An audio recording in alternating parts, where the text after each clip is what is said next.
เทศลาวเป็นประเทศในภูมิภาคเอเชียตะวันออกเฉียงใต้ซึ่งตั้งอยู่บนใจกลางของคาบสมุทรอินโดจีนมีพื้นที่โดยรวม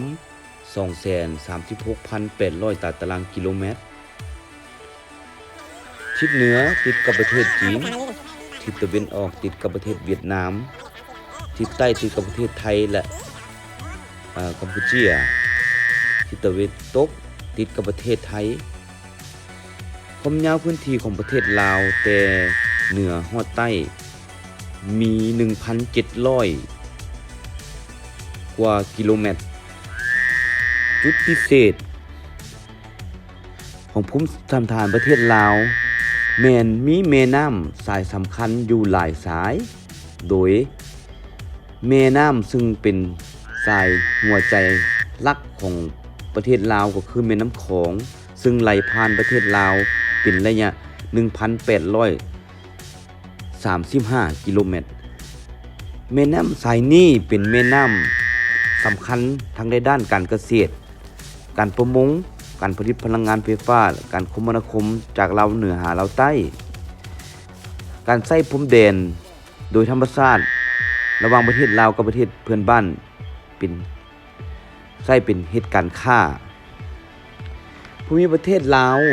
ยังแบ่งออกเป็น3เขตเขตภูเขาสูงเขตที่ราบและเขตราบลุ่มแล้วประเทศลาวมีนครหลวงชื่อนครหลวงเวียงจันทน์ซึ่งนครหลวงดังกล่าวก็เป็นนครหนึ่งที่ว่าสวยงามและมีแหล่งธรรมชาติอันหลากหลายโดยเฉพาะแหล่งธรรมชาติอยู่เมืองสังทองเป็นแหล่งธรรมชาติที่เหมาะสมในการท่องเที่ยวของเมืองดังกล่าวและภูมิสันฐานจุดพิเศษของเมืองสังทองดังกล่าวเป็นภูสูงลาบลงไปหาแม่น้ำของและมีป่าไม้พฤกษาหนาแน่นโดยเฉพาะในฤดูหนาวเป็นเหมาะสมในการท่องเที่ยวให้แก่นักท่องเที่ยวเพราะว่าชาวโลกหรือว่าในนครหลวงเวียงจันทน์แล้วคณะสำรวจของเฮาก็ได้เดินสำรวจ